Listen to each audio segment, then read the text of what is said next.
Assalamualaikum warahmatullahi wabarakatuh. Di sini saya akan menjelaskan rencana aksi perubahan untuk memenuhi salah satu tugas pada orientasi P3K Kabupaten Cirebon tahun 2024. Sebelum saya menjelaskan rencana aksi yang saya buat, izinkan saya untuk memperkenalkan diri saya. Perkenalkan, nama saya Tuti Rohati AMD Keb. Lahir di Cirebon 24 Mei 1986. NIP 198605242024212007. Jabatan Bidan Terampil Unit Kerja di Puskesmas Kepuh. Latar belakang laporan orientasi P3K ini adalah diatur dalam LAN nomor 289K PDP.07 tahun 2022 yang perlu dibekali tentang wawasan kebangsaan, nilai-nilai, dan etika. Yang kedua, Puskesmas Kepuh mempunyai fasilitas Ponet persalinan 24 jam, melayani salah satunya asuhan bayi baru lahir yang memerlukan screening, yaitu SHK, untuk deteksi dini kelainan kongenital, kekurangan hormon tiroid yang masih belum mencapai 100%.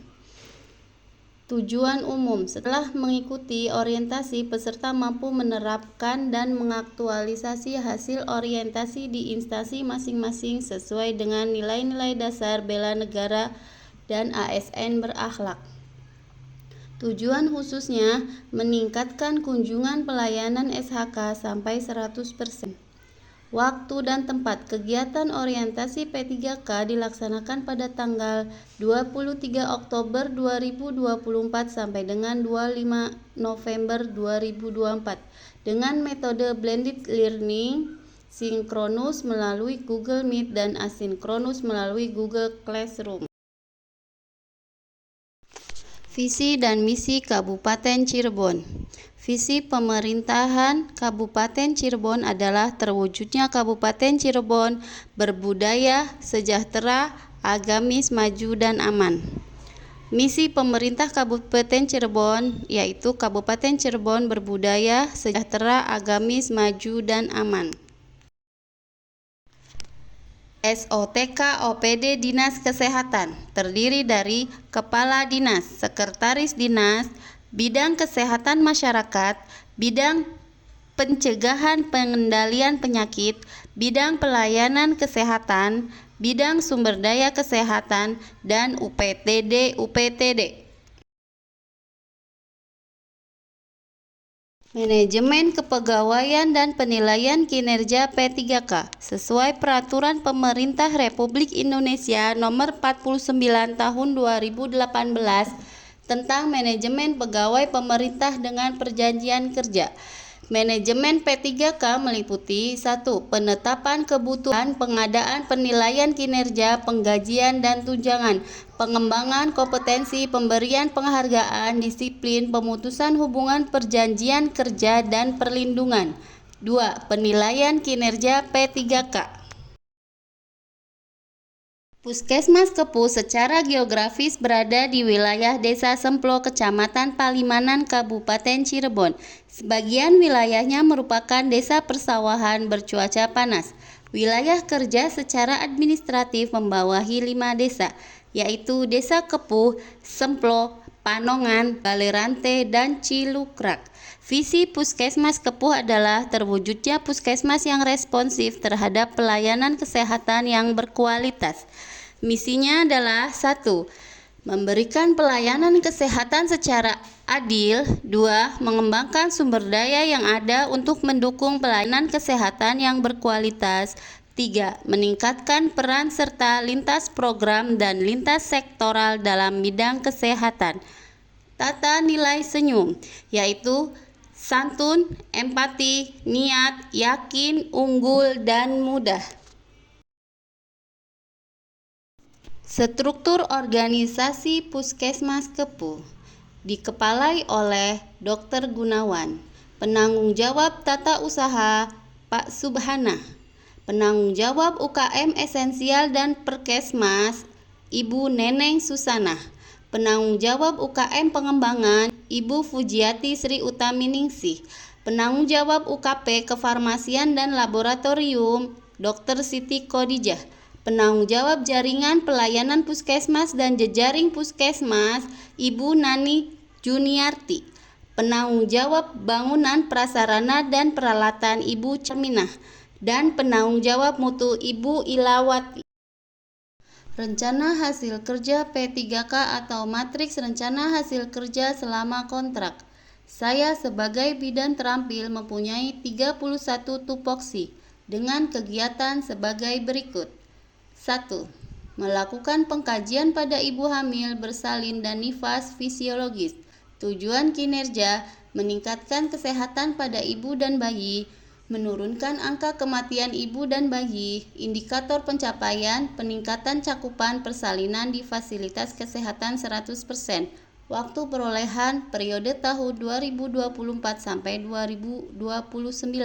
Kegiatan 2. Memfasilitasi informed choice dan informed consent sebelum melakukan tindakan kepada pasien.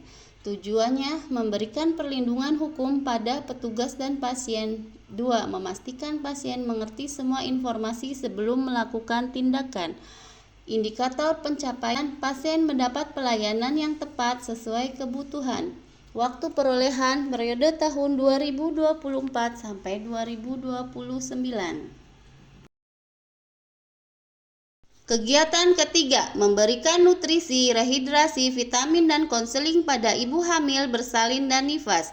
Tujuan kinerja meningkatkan kesehatan ibu. Indikator pencapaian terpenuhinya kebutuhan ibu hamil bersalin dan nifas. Waktu perolehan periode tahun 2024 sampai 2029. Kegiatan 4. Pengkajian pada bayi baru lahir, imunisasi, pelayanan screening hipotiroid kongenital, dan screening penyakit jantung bawaan.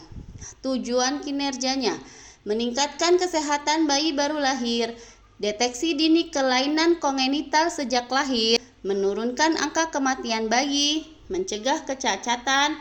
Indikator pencapaian peningkatan cakupan pelayanan imunisasi HB0 100%, peningkatan cakupan pelayanan SHK 100%, dan peningkatan cakupan pelayanan PJB 100%.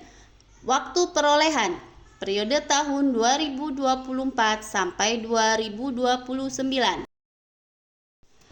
Kegiatan kelima, melakukan penanganan kegawat daruratan dan prarujukan pada ibu hamil bersalin nifas dan bayi baru lahir. Tujuan kinerja mencegah risiko kecacatan kematian ibu dan bayi. Indikator pencapaian menurunkan angka kematian ibu dan bayi. Waktu perolehan periode tahun 2024 sampai 2029. Kegiatan keenam, melakukan pencegahan infeksi pada petugas dan pasien. Tujuan kinerja mengurangi risiko infeksi antar petugas dan pasien. Indikator pencapaiannya menurunkan angka infeksi. Waktu perolehan periode tahun 2024 sampai 2029. 7. Melaksanakan kegiatan asuhan pada kelas ibu hamil dan kelas balita di desa. Tujuan kinerjanya memberikan informasi pengetahuan pada ibu hamil dan ibu balita. Indikator pencapaiannya peningkatan kesehatan ibu hamil dan balita. Perolehan periode tahun 2024 sampai 2029. Isu permasalahan yang penulis angkat adalah kunjungan SHK atau screening hipotiroid kongenital pada bayi baru lahir di Puskesmas Kepuh belum mencapai 100%. Artinya adalah ada bayi yang belum diperiksa SHK. Kita bisa lihat di grafik capaian kunjungan SHK di Puskesmas Kepuh masih ada kesenjangan. Bisa dilihat di bar warna merah. Solusi permasalahan. Penulis mempunyai inovasi Deni Cabi yang artinya deteksi dini cacat pada bayi. Kegiatannya adalah 1. Meningkatkan kerjasama dengan jaringan dan jaring di wilayah Puskesmas Kepuh. 2. Meningkatkan kompetensi petugas dalam pelayanan screening SHK sesuai tupoksinya. 3. Sosialisasi tentang pelayanan SHK bayi baru lahir dalam kelas ibu hamil di desa wilayah kerja Puskesmas Kepuh.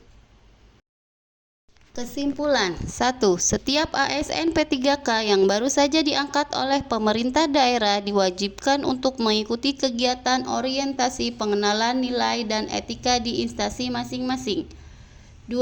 Setiap ASN P3K harus dapat mengintegrasikan nilai dan etika ke dalam rencana aksi perubahan sebagai bentuk profesionalisme kinerja berdasarkan pada nilai-nilai dasar ASN berakhlak. 3. Inovasi merupakan salah satu bentuk aksi perubahan seorang ASN P3K. Inovasi yang akan dilakukan adalah DENI CABI atau deteksi dini cacat pada bayi.